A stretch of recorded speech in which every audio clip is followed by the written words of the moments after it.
Hey Sagittarius, you got a lot of cards today, so I ended up cutting my video off and sitting with them for a little while before restarting. I started with a Starseed Oracle card, which I do want to read, but first, I think I'd like to read it last. Okay, well, let's just go ahead. I'm gonna go ahead. You got Star Ancestors, and if you can't see like up close very well, there's a lot of looks like pharaohs and other Egyptian deities maybe behind in the background, and then in the foreground there's pyramids. The card says hidden secrets, lost wisdom, look a little deeper. And I can go ahead and tell you that this is very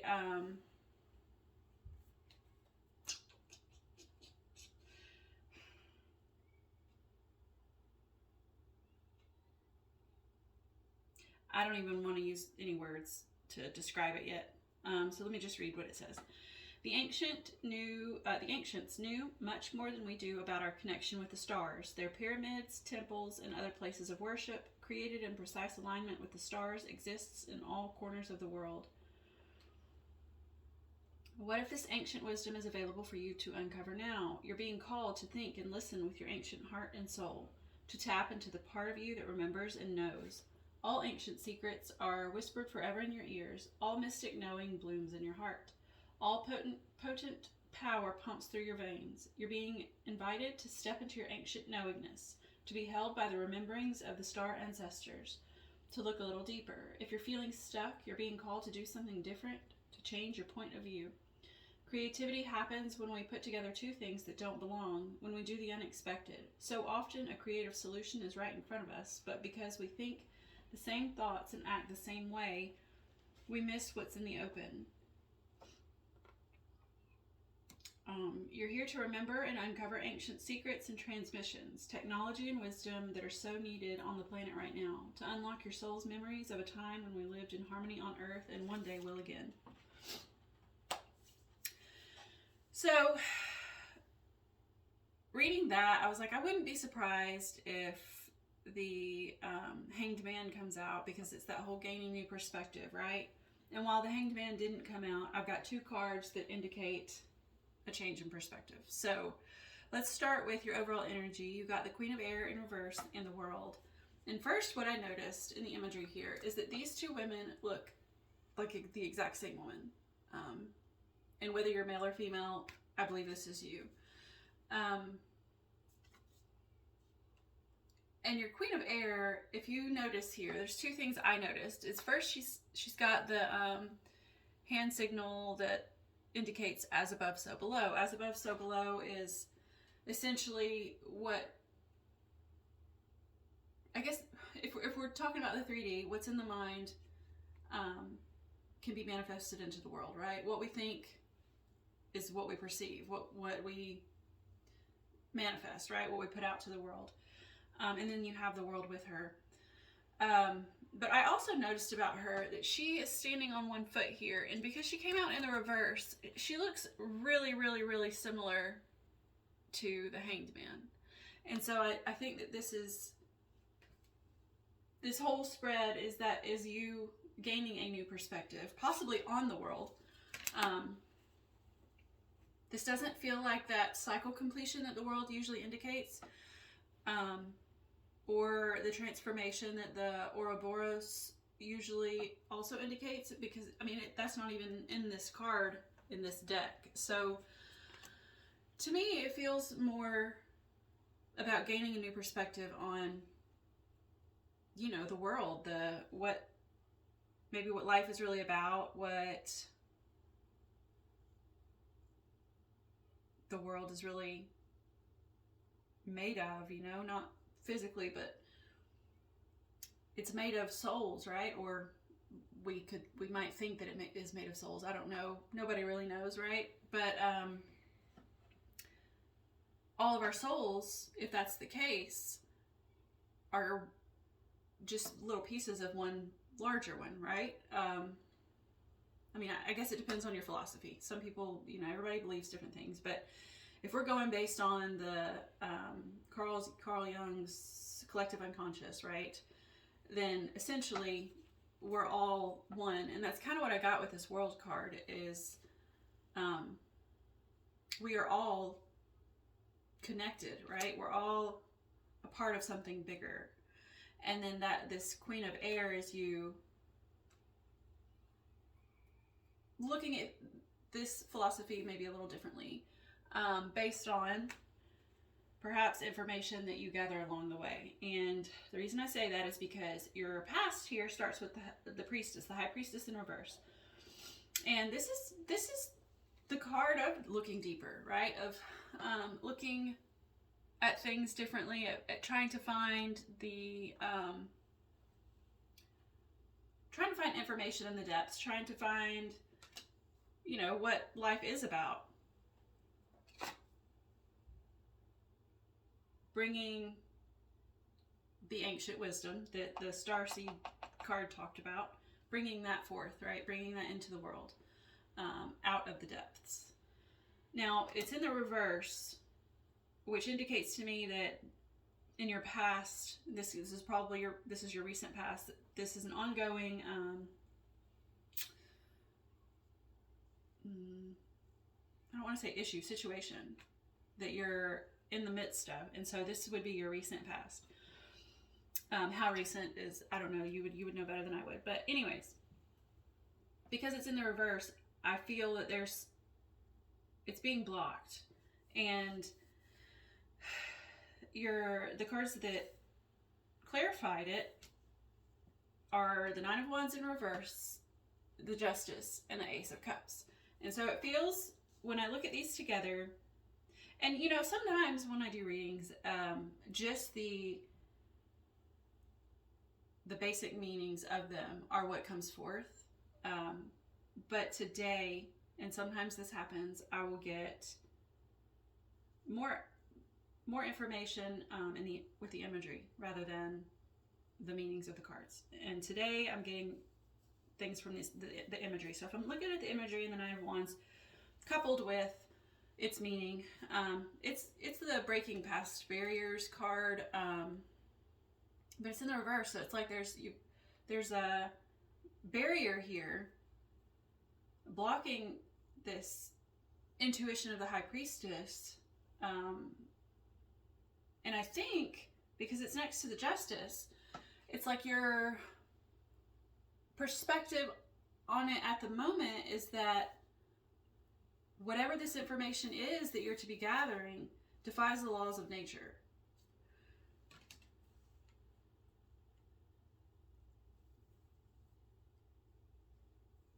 But with those two still together, it's like if you were to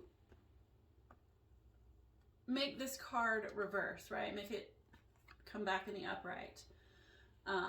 You can break down the barriers here in front of this Justice that are blocking you from looking behind what's back here. What's this?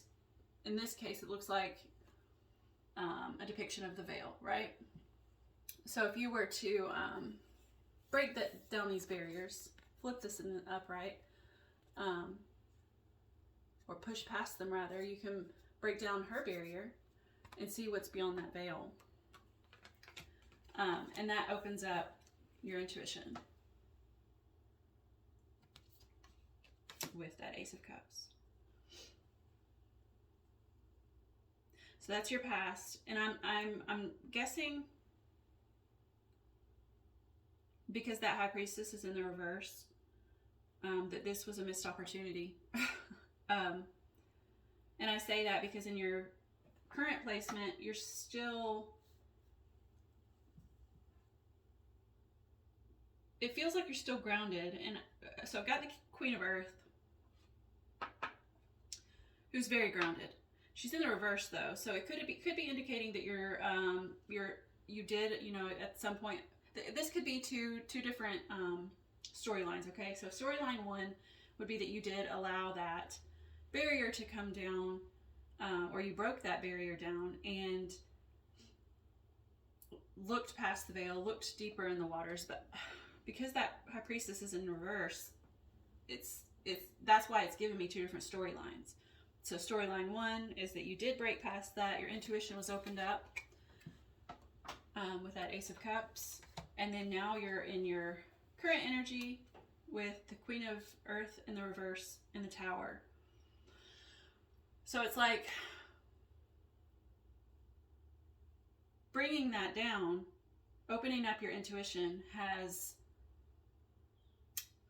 pushed you into more of an intuitive space, less grounded space here. And then you see like her tree, her whatever this is that she's got underneath her, looks very similar to this lightning strike, right? So it's like she's up in the ether, the intuitive realm, causing some sort of reaction, maybe in her foundation. So this is just like at the top. It doesn't go, this lightning strike doesn't go all the way down to the foundation. So I don't want to say the foundation. I don't think any foundations are being shaken right now. I think it's more of like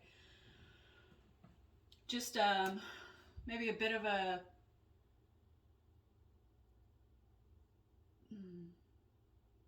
shift, a slight shift, maybe in your reality.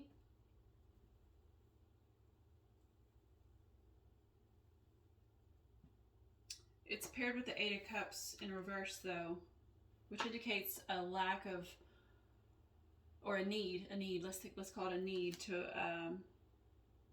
walk away from something. And so when I got to this point, sitting in your energy, or sitting with your cards, I only got one storyline. So I'm going to pause there on that storyline and go with the other one, and then we'll come back to it. But so the second storyline I got was that your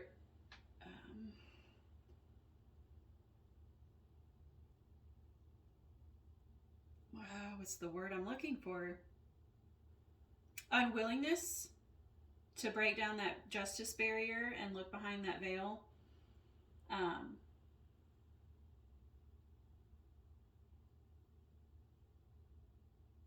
Is what's blocking that intuition. It's like there's just a disconnect there.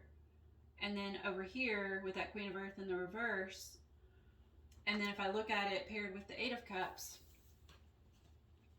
there's still that Tower moment, that shift. But in this case, in the second storyline, this case, it's like an unwillingness to walk away from, there's a lot of unwillingness to look at something, right? You're not looking at what your intuition is telling you here in your past, and then your current energy, it's like you're not willing to, still the same thing. You're too, maybe, I don't want to say too grounded, but focused on the 3D. You're focused on what you can see and what, what science tells you, right? And you're unwilling to walk away from that, to step back and see things in a different way, which is causing that Tower, right? Which I think is just a shift of some sort of, I don't know, just a slight shift. I don't think like anything, it's not going to shake your whole foundation. So in the storyline of you being, using your intuition and following this path that I think that your Starseed Oracle card is suggesting,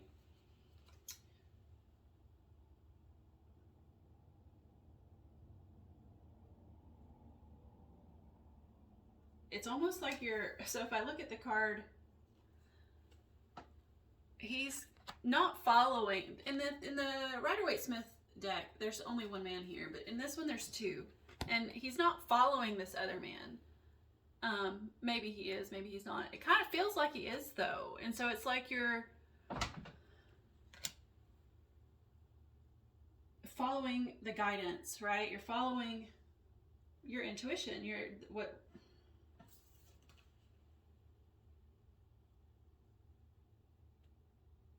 And he's following it up, you know, up and out.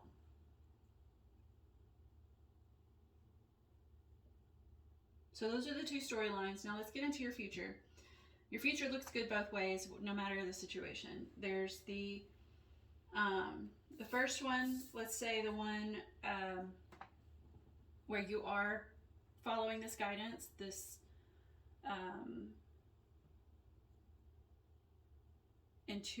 these intuitive nudges, let's call it that. There's balance, right? With now this is the Strength card, but what I'm seeing here, just in the imagery, is like a beauty and beast sort of situation, masculine, feminine, balancing out, you know, body and mind balancing.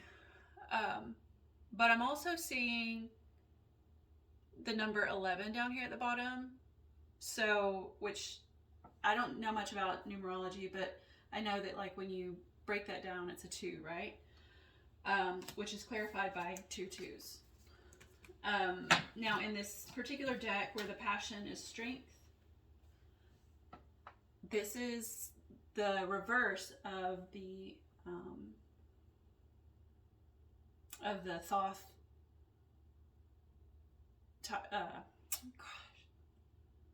the Thoth deck, which is what the Rider-Waite-Smith deck is based off of. It's reversed with, I think, Justice, which is interesting because you got Justice. Yeah, it is. So those are reversed in this deck, which still like gives me that feeling of balance. I don't know why. I don't normally get that from this card, but there's that 2 at the bottom, or the 11, but breaks down to a 2, and then we have 2 2s right here, which just to me is indicating a balance of masculine, feminine, you know, the mind and body, which is really, so your swords here symbolize the mind. And while pentacles are usually the physical form, right? Wands are, I believe they're also very physical, right? Because it's passion, which you got passion is that Strength card here. So I feel like there's like a balance with mind and body, with, I was going to say intellect and ego, but that's not what I'm trying to say. It's more of like 3D, 5D, right? Intuition, which is neither of these, but intuition is very feminine. So I want to say just there's a balance there in your future placement. Now, if we're going with the other meaning here, the other storyline, where there's that unwillingness to follow your guidance and let go of the severe groundedness,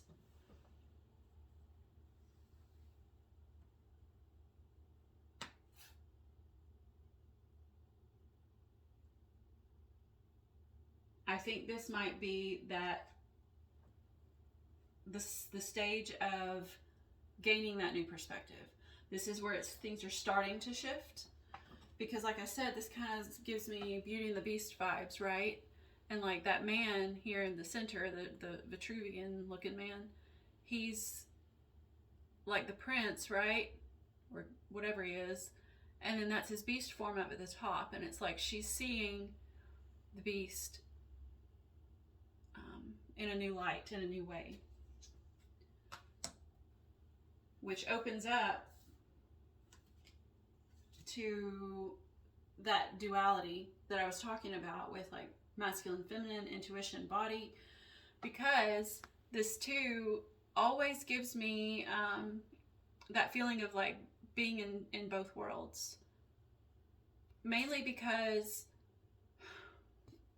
all her surroundings, everything outside of her including herself, like her aura is very blurry. I don't want to say blurry. It is blurry. And so it's like she can shift between worlds. She can be in the intuitive space, but also grounded.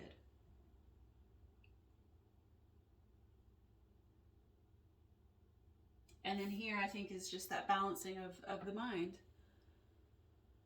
Maybe balancing the intellect and ego, like I said.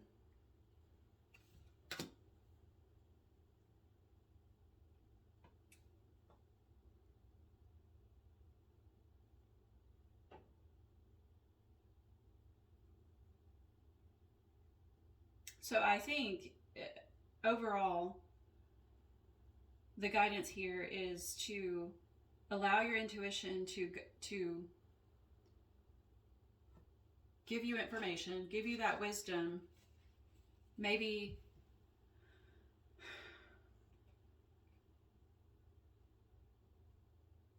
I don't want to say leave the earth, but because I don't mean that literally, but like let your, let's just see if I can find some words to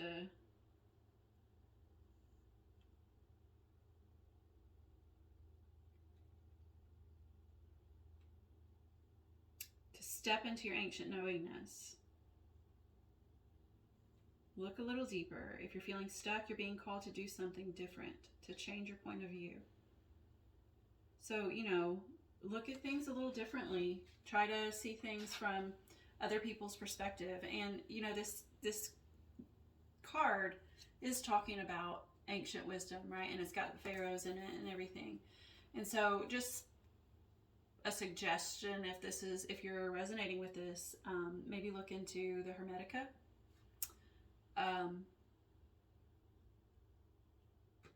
That might help you. So I'm going to take a Star Codes Astro Oracle card to close out your reading. Hopefully that helps make a little more sense of this.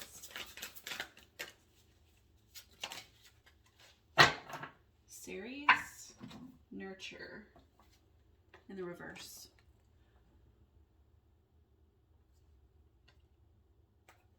Looks like a scythe, sort of.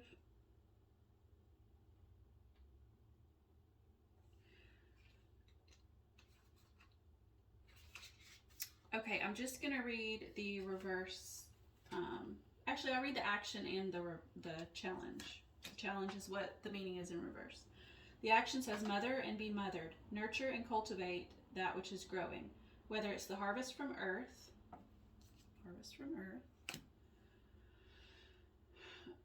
the child from the womb, or the art from the artist. Real love can mean tough love, doing what's best for your beloved even if they hate you for it. Love and nurture your own body with healthy whole foods. Take them as communion with the organic world. Feel the earth beneath you, holding you, loving you through hard times. Let this abundance flow through you. Advocate for those who are weaker, vulnerable, or dependent. If your progeny, your project, or your harvest is being taken from you before ripening, be ready to starve the world until they are safe. Witness with strength and power. When the time is right, be willing to let go. For your progeny or creation to flourish, they must embark on their own journey. Once your job as nurturer is complete, let go and step into the next level of your own mastery. I think this is you letting go and stepping into your own mastery. It says, the challenge says, do not mistake smothering, enabling, or infantilizing actions as signs of love. Once you release the object of your care, your life is not over, a new mystery begins. I don't know how that relates at all. Let's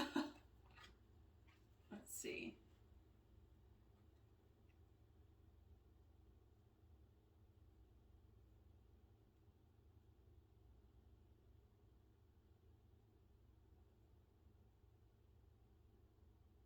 So maybe this is some sort of sign of synchronicity for you. You might want to look at the story of Ceres. I think I'm saying that right.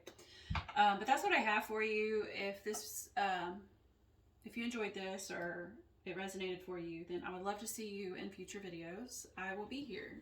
Thank you for coming.